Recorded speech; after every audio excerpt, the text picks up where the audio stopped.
ఈరోజు రాధాకృష్ణ గారు దిగజారి మహిళల గురించి ఇంత దారుణంగా మాట్లాడడం, వైఎస్ఆర్ కాంగ్రెస్ పార్టీలో ఉన్నటువంటి నాయకుల గురించి దిగజారి మాట్లాడడం ఇది ఒక అలవాటుగా తయారైంది.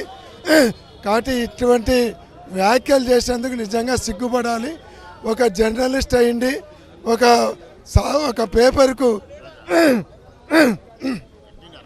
ఒక మీడియా అధిపతి అయ్యింది, ఇటువంటి కార్యక్రమాలు చేయడం దిగజారుతనాన్ని నిరసిస్తున్నాం.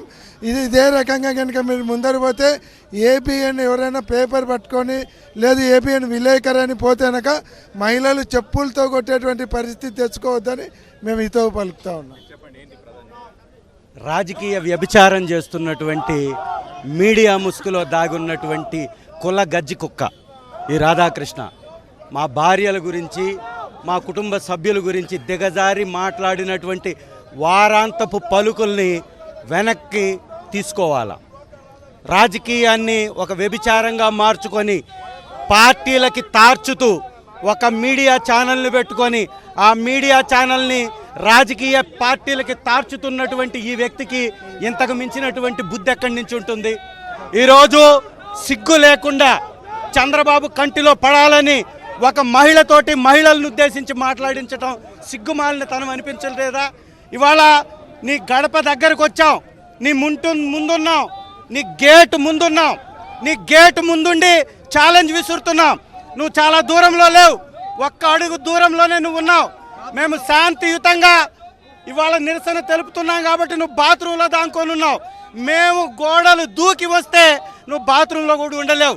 మాకు రాలేక కాదు, మాకు దూరమై కాదు, మాకు చేతగాక కాదు.